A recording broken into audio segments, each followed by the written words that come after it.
This hit goes out to you, Mr. Wick. 42 regular, wasn't it? Yeah. Et c'est parti pour John Wick 4. Je sors juste de la séance là. Est-ce que je vous fais l'affront de résumer l'histoire? Il n'y a rien de compliqué. John Wick, c'est un tueur. Il y a tous les tueurs du monde qui veulent le tuer. Et il cherche à savoir qui va pouvoir tuer pour que plus personne ne veuille le tuer. En gros, on en est là. Ce qui compte vraiment, c'est comment c'est réalisé, comment sont les scènes d'action. On va pas se mentir. Bon, après, un petit scénario un peu réaliste, ça ne fait pas de mal. Et en termes de réalisation, pour moi, je trouve que c'est le meilleur de la franchise. On y va, on met les pieds dans le plat, il n'y a pas de souci. Les scènes d'action sont très longues. Je dis très longues, pas trop longues. Elles en mettent plein la vue. Si tu vas là-bas pour en avoir plein la vue, t'en auras plein la vue.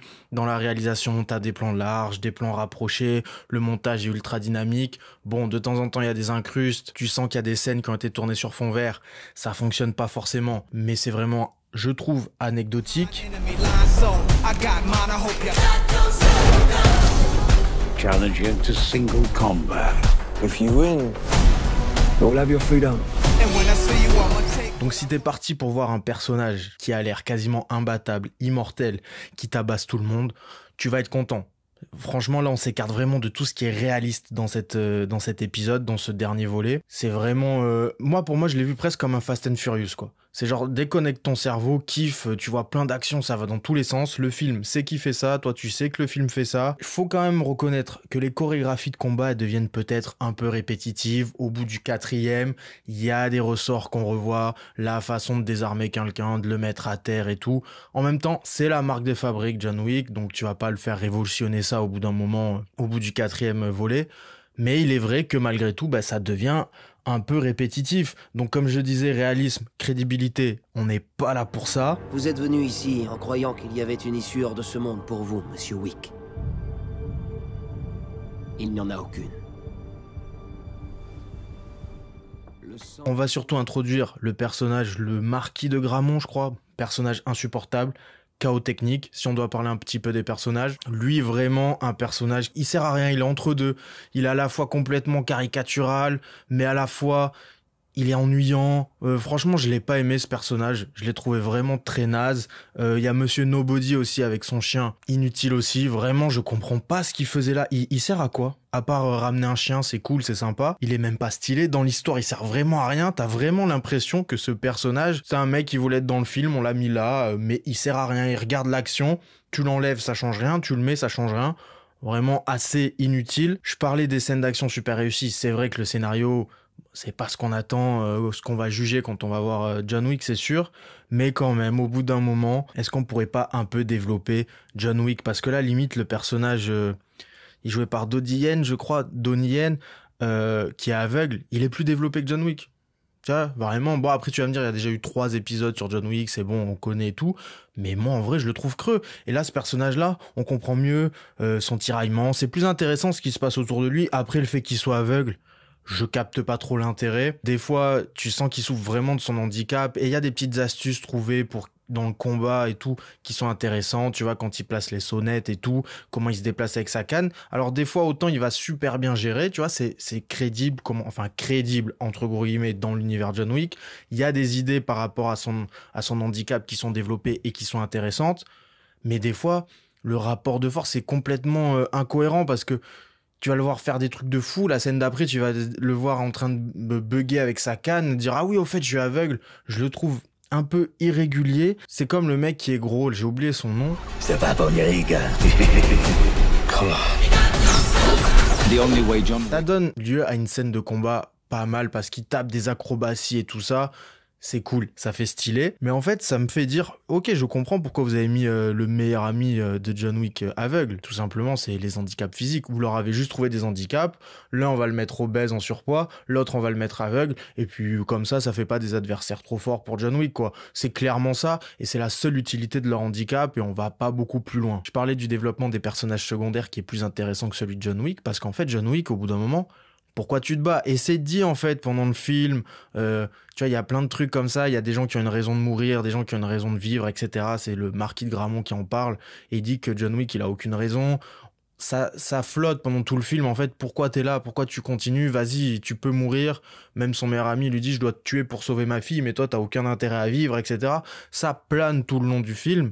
Mais oui, parce qu'en vrai, même au-delà d'être dans le film, c'est le cas d'un point de vue extérieur. Qu'est-ce qui fait qu'on en est encore à se taper le 4e film, à part voir des super scènes d'action? Et les scènes d'action, elles sont cool à voir. Après, je sais pas si je me retaperai un John Wick qui dure quasiment 3 heures pour revoir des scènes d'action qui sont cool. Parce que clairement, le film, il est assez long. Tu le sens pas trop passer. Parce que quand il y a des moments où tu dis « Ah, ça y est, là, je sens le creux du scénario », tac, ils te remettent une scène d'action qui t'interpelle et qui te fait dire « Ah, ok, c'est cool » et ça te remet dans le bain.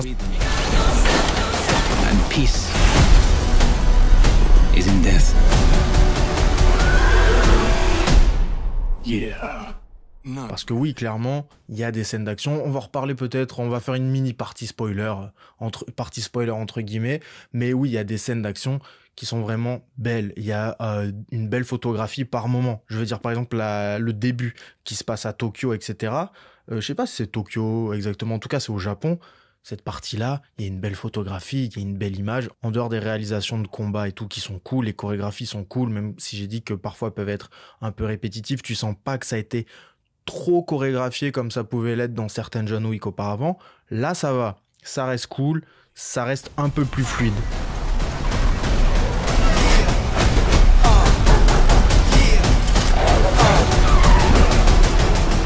On va passer, on va dire, à une petite partie spoiler où je vais parler un peu plus en détail des scènes, mais c'est vraiment léger. Je vais pas parler de la fin du film tout de suite, je vous le dirai quand j'en parlerai. En gros, les scènes de combat, de fight qui m'ont marqué, parce que forcément, il va y avoir que des scènes de combat qui vont te marquer, hein. C'est la scène de combat à l'Arc de Triomphe, au milieu des voitures, sur le rond-point, etc.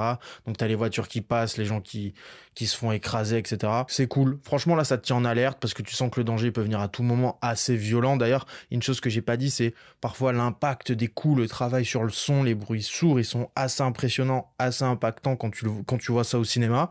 Bon, la scène de l'Arc de Triomphe, certes, c'est du fond vert qui est incrusté, ça se voit par moments, mais c'est pas non plus méga choquant. On a vu plus choquant dans des Marvel, par exemple. Une autre scène de combat qui m'a marqué, c'est celle où il y a une maison qui est ouverte, on la voit de haut, en fait, comme si on était dans un gunfight jeu vidéo, quoi. C'est cool, ça propose autre chose et tout. J'ai bien aimé, j'ai pas capté exactement, ça faisait référence à quel jeu vidéo, j'en ai plein en tête, mais en tout cas, j'ai apprécié le délire.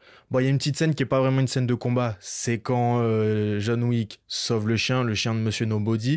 Il peut tuer Nobody, il préfère sauver son chien. Allez, on sait très bien, les chiens, dans la franchise, ça a une place particulière, donc c'était cool. Et puis, l'avant-dernière scène, quoi, les scènes de combat, la scène de combat sur les marches à Montmartre. T'as John Wick qui arrive en haut, qui tombe, qui redescend toutes les marches, etc. Son pote qui vient l'aider, etc. Son ex-meilleur ami avec qui il doit faire le duel. Parce que oui, j'ai même pas parlé du scénario, mais John Wick, pour se sauver, on lui rappelle qu'en fait, il peut faire des duels, et qu'en fait, les duels, c'est pas une légende. Ok, bon, pourquoi pas, ça c'est un peu nimp, mais on n'est pas là pour parler trop du scénario. Donc il remonte les marches, j'ai trouvé ça sympa, t'es tout en haut des marches, plus tu redescends, et ton ami t'aide à les remonter. Un petit message derrière tout ça, et c'est bien filmé, c'est sympa. Et on arrive la fameuse scène de duel, qui fonctionne bien, parce que t'as un réel suspense, tu dis bon, comment ça va se finir? En même temps, tu dis est-ce qu'il va tuer son meilleur ami? Ça fait une fin trop simple, mais est-ce que lui va mourir? Et finalement non, il y a ce petit rebondissement où il fait semblant de perdre et le marquis veut donner le coup de grâce parce que soi-disant il a le droit de donner le coup de grâce, et là John Wick le tue, super, il a vengé tout ce qu'il devait venger et il peut mourir en paix parce que oui, il meurt. Et ils vont faire une petite pause sur les John Wick et je pense que c'est pas bien grave qu'ils en fassent une, il vaut mieux la faire maintenant. Ils ont monté un bon niveau, je trouve, en termes de réal, de dynamisme et tout ça, c'était vraiment cool. Faut peut-être pas trop essorer le truc, il y a un spin-off qui va sortir où Keanu Reeves va jouer le rôle de John Wick dans le spin-off, donc pourquoi pas avoir. Mais voilà, c'était tout ce que j'avais à dire sur ce John Wick 4. Voilà, si vous aimez la franchise, allez-y. Par contre, si c'est vrai que vous n'êtes pas familier ou que vous avez trouvé déjà que dans John Wick 3, le réalisme était mis de côté, là, ça va être pire. Mais vraiment, t'y vas pour voir ta dose d'action, de gros bourrins, une bonne chorégraphie de combat, etc. Faut pas trop chercher à se prendre plus la tête que ça. Si t'y vas dans cet état d'esprit, je pense que tu vas kiffer. Sinon, passe ton chemin clairement. Et puis nous, on se retrouve bientôt pour parler d'autre chose. Ciao!